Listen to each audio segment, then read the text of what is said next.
생각할 때 외단이나 교회를 왜 나오냐 그렇게 말할 때 우리가 말할 수 있는 게 있어야 돼요. 그것이 뭔가 하면 교회에 나오면 하나님을 믿으면 또 하나님의 말씀을 들으면 희망이 생긴다. 소망이 생긴다. 그걸 말씀을 드리고 싶어요. 우리가 하나님을 그냥 제외해버리고 인생을 살면 인생이 한마디로 말하면 컴컴한 거예요. 어두어두한 것입니다. 희망이 없어요. 절망이에요. 하나님께 나오면 희망이 있고 하나님을 제거해버리고 인생을 살면 인생은 컴컴하고 허무하고 무의미하고 그리고 사는 그 절망을 안고 살게 되는 것입니다. 그러니까 사람이 어떻게 사느냐? 소망을 가지고 살아야죠. 절망을 안고 사는 것은 참 어리석은 거예요. 어차피 잘 모르잖아요. 우리가 창조 때 우리가 있었습니까? 종말에 우리는 가보지도 못했잖아요. 어차피 모르기는 마찬가지라고요. 사람은 무엇으로 사느냐? 알고 사는 게 아니라 믿음으로 삽니다. 이게 오늘의 현실이에요. 인간의 현실이에요. 전 세계 모든 사람을 다 불러들여서 물어봐요. 창조 때 자기 있었는가? 그건 경험을 못 해본 거예요. 우리 믿음으로 아는 거예요. 그리고 종말을 아무도 안 가봤잖아요. 어차피 그렇기 때문에 모르는 거예요. 그리고 우리 목사님이 우리 결심 기도할 때 그럽니다. 무엇을 위해서 살아야 할지 삶의 목적을 모르잖아요. 어디서 와서 어디로 가는지 무엇을 위해서 살아야 하는지 모르고 삽니다. 하나님을 떠나서는요. 하나님을 알게 되면 알아요. 우리 하나님께로부터 왔어. 그리고 마지막 때 하나님을 만나고 우리 인생 사는 동안에 무엇을 위해서 살겠어요? 하나님을 기쁘시게 하는 삶을 사는 거예요. 하나님의 마음을 기쁘시게 하면서 이 세상에 보람있게 살다가 하나님을 만나는 거예요. 이런 소망이 있습니다. 인생의 삶의 절대적인 가치는 뭐냐? 사는 것입니다. 사는 거. 죽으면 죽음으로 종결된다 그러면 다 허무하고 의미가 없어요. 무의미하다는 거예요. 철학자들이 하나님을 제거하고 실존주의니 하나님을 제거하고 하나님 없다 치고 인생의 의미가 무엇이냐를 연구해 보는데 해답이 없어요. 답이 없어요. 이런 것 같다 저런 것 같다 말하지만은 속 시원한 대답을 못해요. 살면서 어떤 의미를 부여해야지. 인간이 부여해봐야 무슨 뭘 부여하겠어요. 결국은 허무한 거예요. 구원을 받는다는 것은 그래요. 구원을 받는다는 것은 어떤 사람이 이제 물속에 빠졌어요. 막 헤엄쳐요. 그럼 구원을 받으려면 살려주세요 해서 손을 들고 어떻게 헬리콥터가 날아와서 줄을 내리든지 뭔가 누군가가 오두를 갖다가 던져가지고 그걸 붙잡아야 사는 거지. 자기 스스로 살 수가 있나요? 도움을 받아야 사는 거예요. 도움을 받아야지. 자기 힘으로 물속에서 헤어나오지 못할 때 자기 머리를 붙잡고 땡긴다고 올라갑니까? 땡기고 올라갈 수 없는 거예요. 인생에 아무런 의미를 자꾸 부여해보고 그 가치 있다고 생각해봐야 결국은 죽음과 동시에 허무한 것이에요. 그래서 우리가 죽음을 전제하고 인생을 바라보면 안 되는 거예요. 하나님이 계시고요. 우리는 부활하고 영생을 얻을 것이다. 그것을 전제하고 인생을 바라보면 할 일이 보이는 거예요. 우리 돌아가신 우리 김영옥 집사님 돌아가시기 이틀 전인가 저를 불렀어요. 진보에 계신 친척을 통해서 목사님 우리 김동순 씨가 꼭 와야 되겠다 합니다. 근데 아버지 병원에 입원한 지 오래됐는데 그래서 갔어요. 갈 때 이미 부르실 걸 제가 알고 성경 요 종이에다가 요절 말씀을 적어갔어요. 이제 마지막으로 가시기 전에 꼭 붙잡고 가야 할 게 있어요. 그게 뭐냐? 믿음을 하나님에 대한 믿음, 하나님의 약속을 붙잡고 가야지.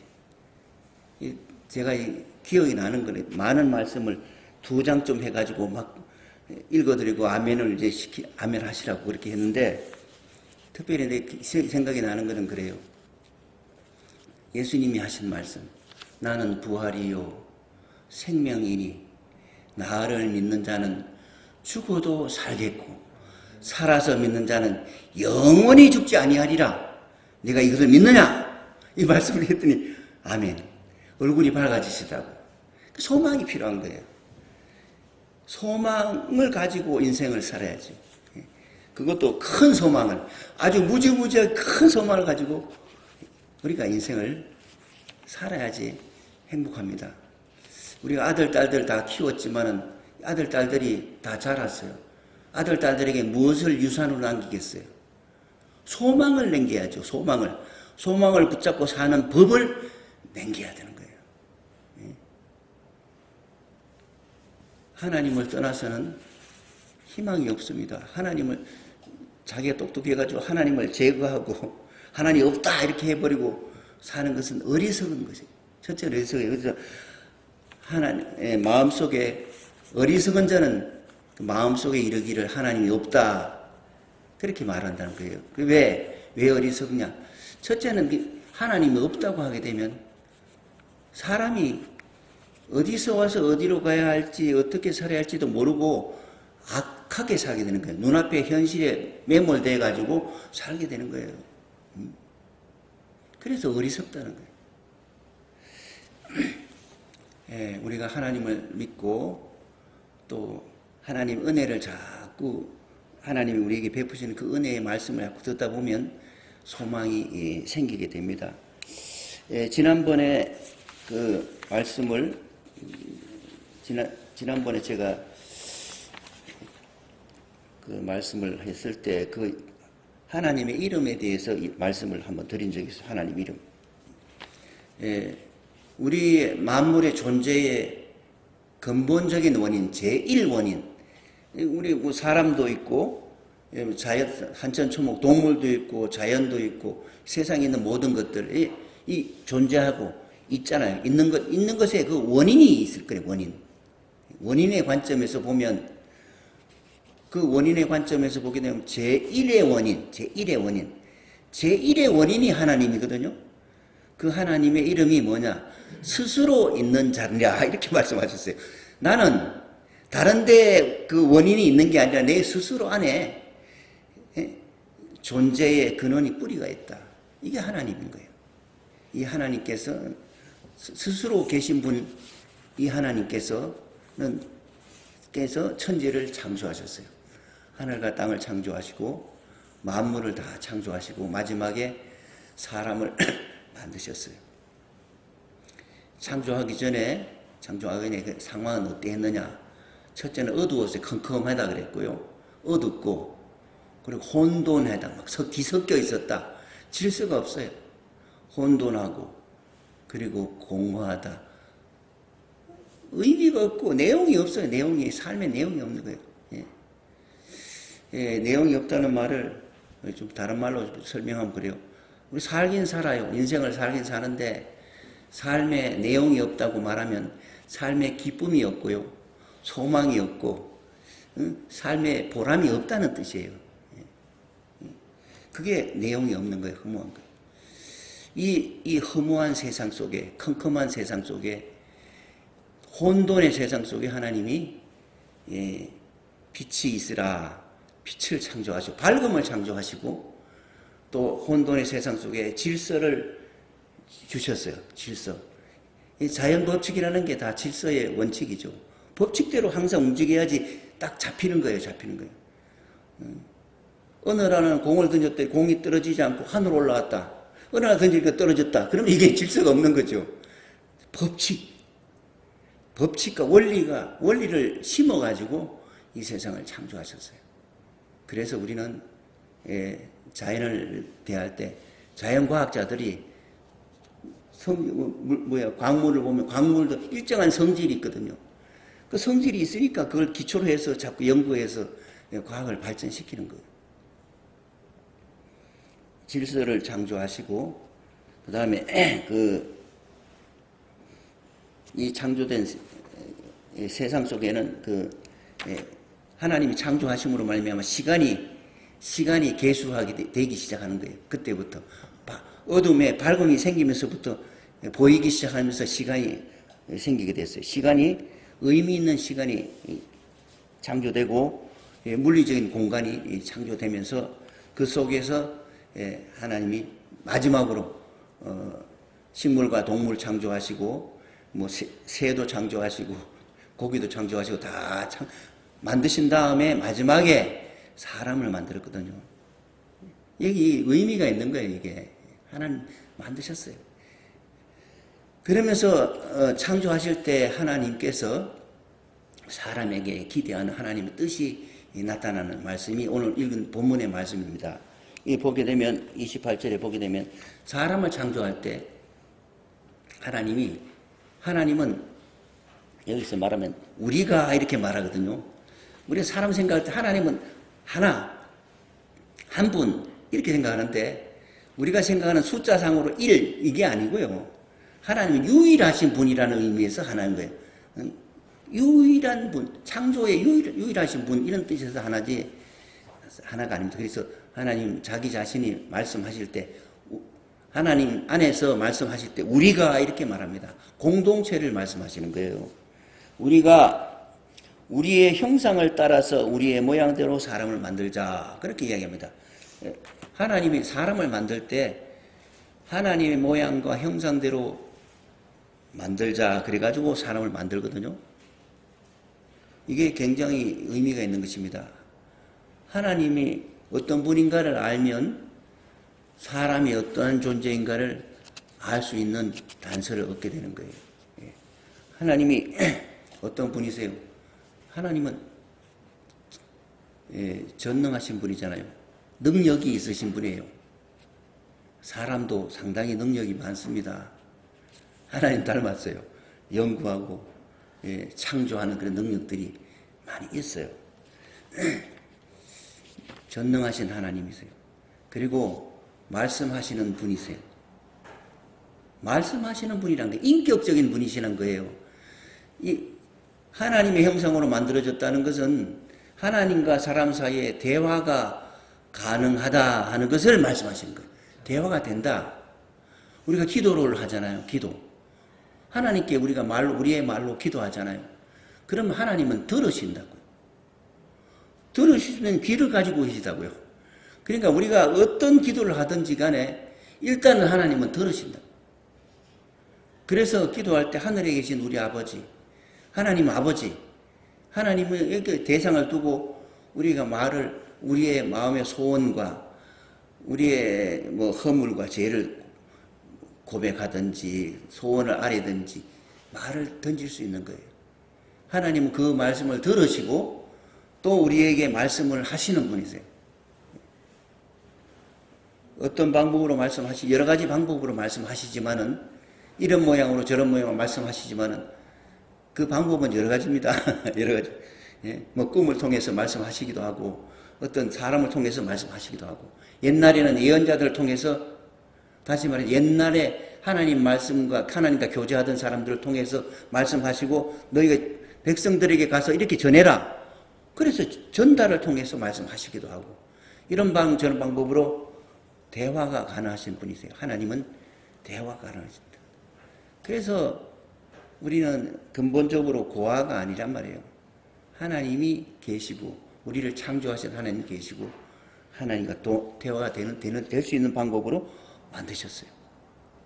하나님의 형상으로 만들었다는 것은 하나님이 어떤 분이냐에 따라서 하나님이 기대하시는 바가 틀리겠죠. 여러 가지 성경에 많은 말씀이 있는데 어둠에서 빛을 창조하신 하나님, 혼란에서 질서를 창조하신 하나님,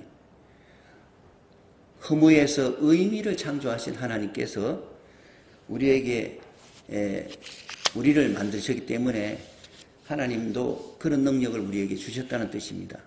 그런 뜻, 하나님의 형상으로 만드셨어요. 그래서 그렇게 능력을 주시고 또 하나님이 성품이 어떠냐, 악하냐, 선하냐. 하나님 변덕스럽고 그런 분이 아니라 일관성이 있으시고 하나님은 선하신 분이에요.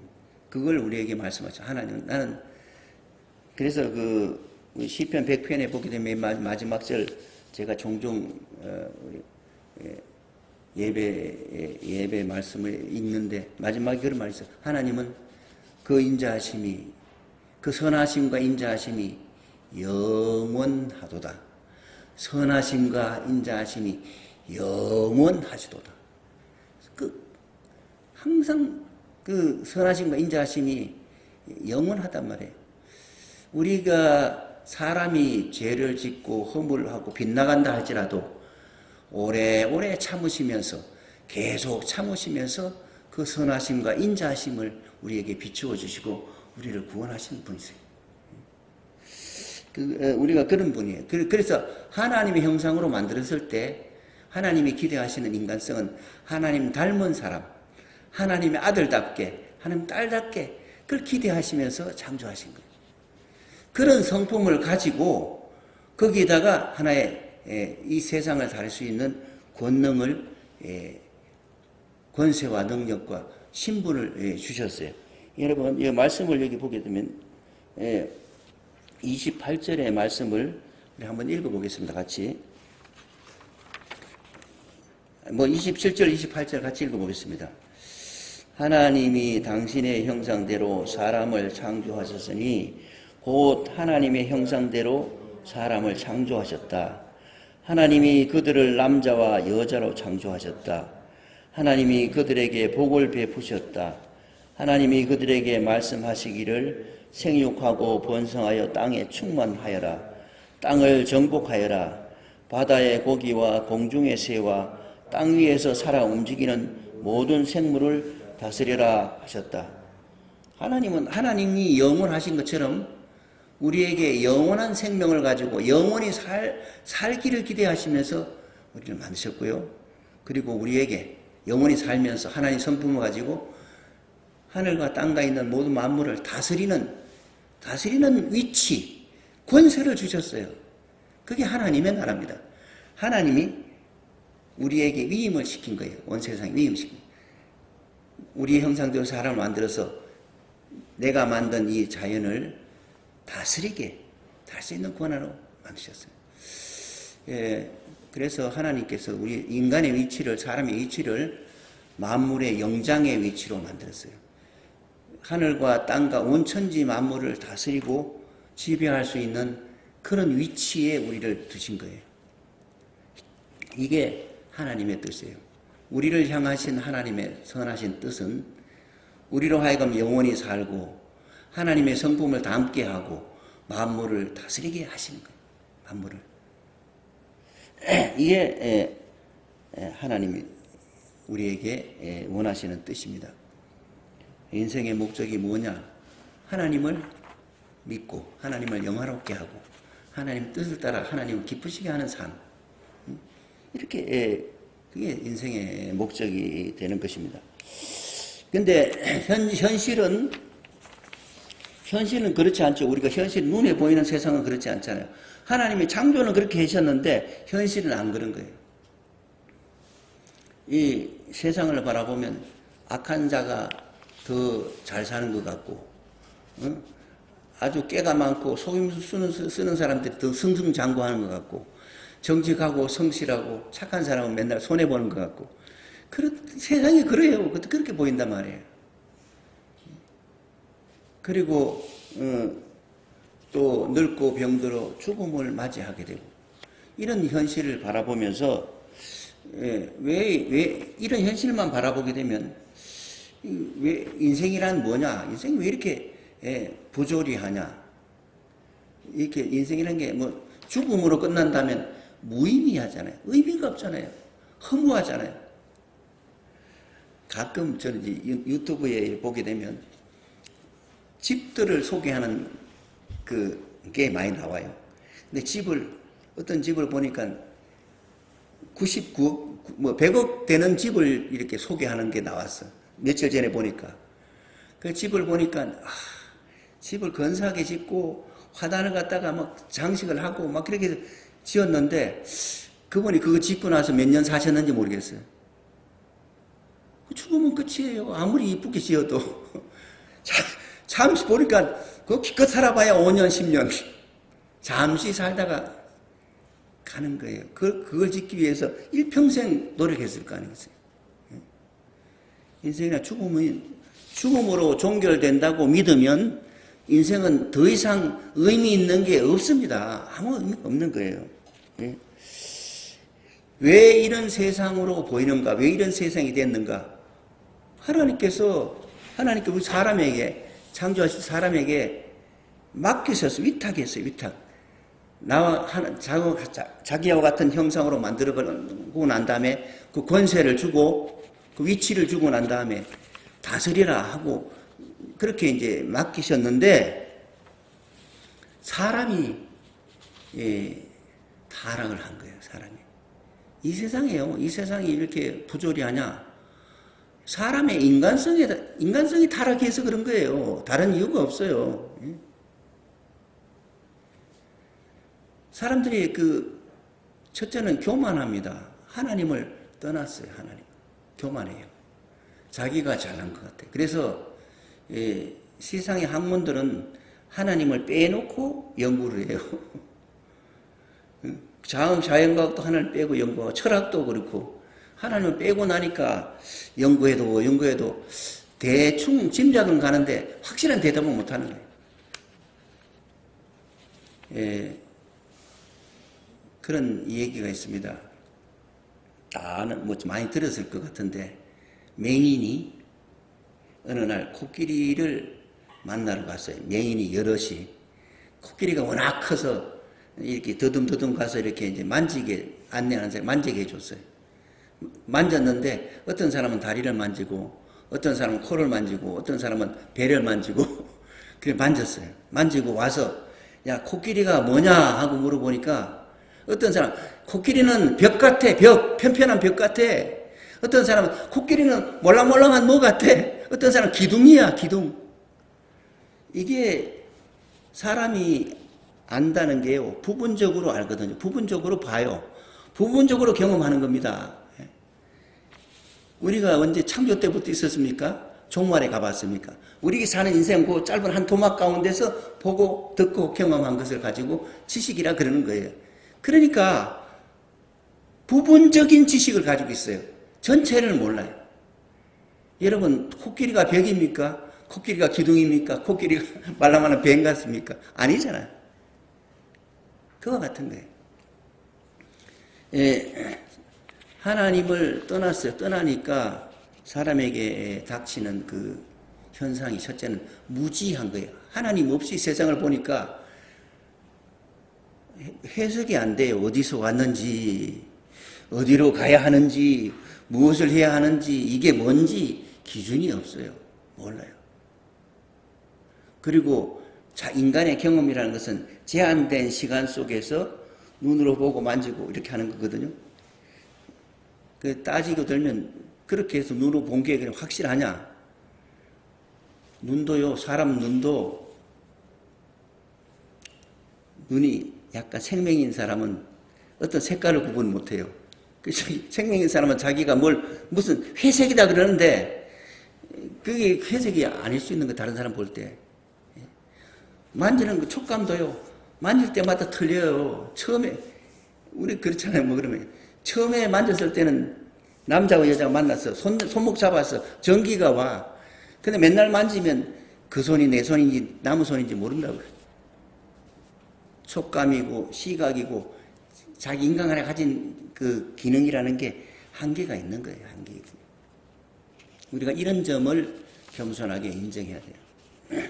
하나님을 떠났어요. 여기 성경에 보게 되면 창세기 2장 3장에 보게 되면 하나님을 이 세상이 이렇게 부조리하고 인간에게 죽음이 오고 고통이 오고 삶의 허무가 오게 된 그 원인이 어디 있느냐? 하나님을 떠나서 그런 거예요. 하나님 떠나서. 하나님이 창조하신 하나님 형상으로 창조하신 인간이 교만해가지고 자기가 뭔가 할 수 있는 것처럼 교만해가지고 하나님을 떠났어요. 두 번째로는요. 인간의 인간성 자체를 통해서 보는 방법이 있고 또 하나님을 대하는 그 믿음을 통해서 보는 방법이 있어요. 그것은 하나님을 불신하는 거예요. 하나님 말씀하셨거든요. 이제 에덴 동산에서 잘 짓고 설명하면서 네가 앞으로 해야 할 일은 동물의 이름을 지어주고 이렇게 관리해라 하고 맡기셨는데 그런 얘기가 나오는데 그때 설명하는데 동산에 있는 나무에 있는 모든 열매는 다 먹어라. 그런데 저 열매는 선과 악을 알게 선악과인데 저걸 먹으면 반드시 죽는다. 쉽게 말해서 독이 든 열매라는 거예요. 독이 든 열매. 그걸 먹으면 좋아지는 게 하나 있어. 눈이 밝아지기도 하고 선과 악을 아는 그 지적인 측면이 있어. 그런데 좋아지는 측면이 있는 반면에 죽음을 가져오는 거예요. 저걸 먹으면 죽어. 반드시 죽는다. 이 말씀을 정말 죽을 거라고 생각했으면 안 먹지. 불신한 거예요. 하나님의 말씀을 의심한 거예요. 그러니까 하나님과 관계가 끊어지는 거예요. 그게 하나님을 떠난 거예요. 이 하나님을 떠난다는 게 물리적으로만 떠나는 게 아니라 마음으로부터 떠나는 거예요. 첫째, 자기가 교만하면 하나님 없어도 살 것 같은데 또 하나님 말씀하신 게 이게 사실이야? 뭔가 좀 꿍꿍이가 있는 거 아니야? 이렇게 생각을 하는 거예요. 그래서 불신하는 거예요. 그래서 결과적으로 불순종하게 되면 하나님 말씀을 순종하지 않고 살게 돼요. 그게 하나님을 떠나게 되는 것입니다. 하나님을 떠남으로 말미암아 인간성이 타락하고 또 하나님 말씀에 하나님을 떠나서 삶으로 말미암아 타락한 인간성이 모여있는 이 세상이 부조리하고 또 하나님을 떠나서 생명의 뿌리가 하나님인데 생명의 뿌리를 떠났으니 살 길이 있나요? 하나님이 창조하셨는데 겸손해야 되는 거예요. 그래서 신앙이란 게 뭐냐? 첫째는 겸손한 거예요. 겸손한 거. 하나님 앞에서 겸손한 거예요. 나의 한계를 인정하고 나의 지적인 능력, 내가 뭔가 된 것 같이 생각하는 거, 그걸 겸손히 생각하고 하나님 앞에 겸손히 하나님을 인정하고 하나님 말씀, 하나님을 신뢰하는 거예요. 하나님이 계시고 그 하나님이 전능하신 분이고 나의 생명의 뿌리다. 이렇게 우리가 인정을 해야 하는 것입니다. 이 하나님을 떠나면 떠나서 하는 모든 삶의 행동은 다 허무하고 무의미하고 죽음으로 종결되는 거예요. 아까 목사님이 그 시편 낭독할 때 너희는 어찌하여 양식이 아닌 것을 위하여 은을 달아주냐. 이 말은요, 양식이 아닌 것, 이거를 살게 하지 못하는 것을 위하여 돈 쓰지 마라. 이 말이에요. 돈 쓰지 마라. 하나님께 나올 때는 돈 없이, 값 없이 그냥 나와.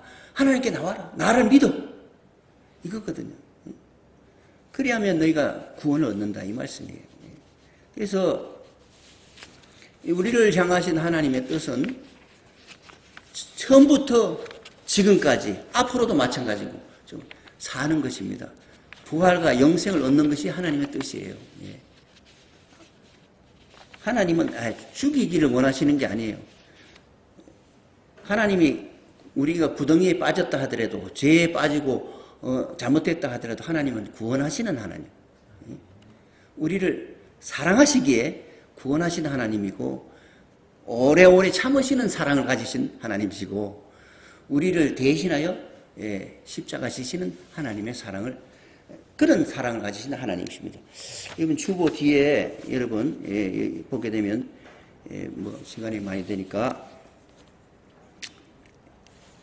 하나님의 사랑의 계시를 한번 같이 읽어보겠습니다. 요한일서 4장 9절에서 11절까지 말씀입니다. 다 같이 한번 읽어보겠습니다. 하나님의 사랑이 우리에게 이렇게 나타난 바 되었으니 하나님이 자기의 독생자를 세상에 보내심은 그로 말미암아 우리를 살리려 하심이라. 사랑은 여기 있으니 우리가 하나님을 사랑한 것이 아니요 하나님이 우리를 사랑하사 우리 죄를 속하기 위하여 화목 제물로 그 아들을 보내셨습니다. 사랑하는 자들아, 하나님이 이같이 우리를 사랑하셨은즉 우리도 서로 사랑하시 마땅하도다. 하나님 우리를 사랑하는데 사랑하는지 안 하는지 어떻게 알아요? 잘 모르잖아요. 그 하나님 사랑을 나타내 보이시는 거예요. 그러죠? 남자와 여자가 만났는데 마음으로는 사랑해. 그 지극히 사랑하고 좋아해. 그런데 아무 소리 하지 않으면 상대방은 모르는 거예요. 내가 널 사랑해. 내가 당신을 사랑해. 말을 해야지. 아, 저 사람이 날 사랑하는 것 같긴 같았어, 그동안. 뭐 잘해주는 거 보면. 그런데 말을 듣기 전에는 확신을 못 하는 거예요. 그런데 내가 당신을 정말 사랑한다. 얼마만큼? 이렇게. 하늘만큼, 땅만큼. 그렇게 말을 하면, 아, 사랑하는구나 아는 거예요. 하나님 우리 사람을 창조하시고, 하나님 형상으로 창조하시고, 이 명품을 만드셔서 우리를 지극히 사랑하시는 거예요. 우리 인간이 잠깐 동안 교만해지고, 하나님을 불신하고, 불순종하여서 하나님을 떠났다 하더라도, 하나님은 우리를 사랑하시기 때문에, 우리를 살리시려고 하시고, 우리에게 원래 그 위치에 복귀시키려 하시기 위하여 우리를 부르시는 거예요. 회개하라. 회개란 말이 뭐예요? 하나님께 돌아오란 말이에요. 뭐 죄를 지어서 하나님 잘못했습니다. 요거는 아주 기초적인 의미고요. 근본적으로는 하나님께로 돌아와라. 네가 아무리 잘못했다 할지라도 탕자의 비유에 있는 말씀처럼 아버지의 재산을 떨어먹고 방탕하게 나갔던 아들이라 할지라도 기다리는 아버지와 같이 하나님은 돌아오라는 거예요. 회개하라. 천국이 가까이 왔다. 여러분, 하나님께로 나와야 됩니다. 거기에 소망이 있고 거기에 영원한 생명의 길이 있는 것이에요. 진정한 참믿음이 중요한 거죠. 참믿음은 그렇게 하나님께 나가서 겸손히 나가서 하나님의 사랑을 믿고 그 하나님의 사랑 안에서 살게 되면 하나님이 원하시는 창조의 뜻, 하나님의 나라가 완성이 되는 거예요. 하나님 우리와 더불어서 영원히 세상을 다스릴 거예요. 하나님 우리와 더불어 영원히 다스릴 거예요. 그 우리 사람의 신분을 회복시키기 위하여 돌아오라고 말씀하시는 것이고요. 돌아오되 진실하게 진정으로 돌아와야 되는데 그것은 말로만 아니라 실제 그렇게 믿고 그렇게 살아야 된다는 뜻이에요. 자, 그 다음 말씀을 한번 더 보겠습니다. 하나님과 교제하는 삶 같이 읽어보겠습니다. 요한일서 1장 5절에서 7절까지입니다. 우리가 그에게서 듣고 너희에게 전하는 소식은 이것이니 곧 하나님은 빛이시라 그에게는 어둠이 조금도 없으시다는 것이다. 만일 우리가 하나님과 사귐이 있다고 하고 어둠에 행하면 거짓말을 하고 진리를 행하지 아니함이거니와 그가 빛 가운데 계신 것 같이 우리도 빛 가운데 행하면 우리가 서로 사귐이 있고 그 아들 예수의 피가 우리를 모든 죄에서 깨끗하게 하실 것이라. 우리가 설명을 얼마나 어떤 방법으로 하겠어요? 우리가 하나님에 대해 설명 한두 마디로 짧은 시간에 얼마나 설명할 수 있겠어요? 그러니까 하나님 빛이시다. 빛이란 말 들으면 느껴지는 게 있잖아요. 다는 몰라도 느껴지는 게 있을 거예요. 빛이시다. 그러므로 우리가 빛 가운데 행동하고 살면, 빛 가운데 살면 하나님과 사귐이 있게 된다. 하나님 앞에서 부끄러움 없이 또 사람 앞에서 하나님 앞에서는 사람 앞에 부끄러움 없이 정직하고 성실하게 그렇게 사는 것이 신앙생활이 되는 거예요. 그렇게 살아야. 근데 이게 한평생 과제입니다. 여러분 정직하게 사는 게 얼마나 힘들어요. 정직하게 말했다가는 손해나는 경우도 많거든요. 그 손해를 내면서도 정직하게 사는 것, 이게 신앙생활인 거예요. 그래서 부끄럼 없이 정직하게 믿음으로 하나님을 믿는 믿음으로 소망을 가지고 정직하게 살 때 하나님과 깊은 사귐이 있게 되고 깊은 영성이 채워지고 변화의 역사가 일어나는 거예요. 그리고 그렇게 살게 되면 예수 그리스도의 십자가의 죽으심의 의미를 그걸 알게 되는 겁니다. 하나님이 어떻게 사랑이란 말은 십자가의 사랑을 어떻게 아나요? 논리적으로 분석해서 알 수도 있지만은 실제로 그렇게 살아보면 그 거룩하신 하나님의 사랑을 잘 알게 되고 하나님이 예수님을 보내셔서 나를 위하여 나의 죄를 대신하여 십자가 지셨고 하나님과 우리 사이에 화목한 관계를 만들기 위하여 십자가 지셨고 하나님이 나를 나의 죄를 용서하시고 잊어버리 기억도 아니하시는 그 하나님의 사랑을 알게 돼요. 하나님께 나가는 게 그래서 우리 종종 우리가 씁니다만은 우리가 기도한다는 게 간단한 기도는 회개의 기도는 그런 거예요. 하나님 아버지 이 죄인을 불쌍히 여겨 주세요. 이게 회개하는 거예요. 제가 그 영성을 공부 좀 할 때 어느 수도원에서 기도드린 게 수도원의 그 수도자들은 어떻게 뭘 가지고 기도하십니까? 물어봤더니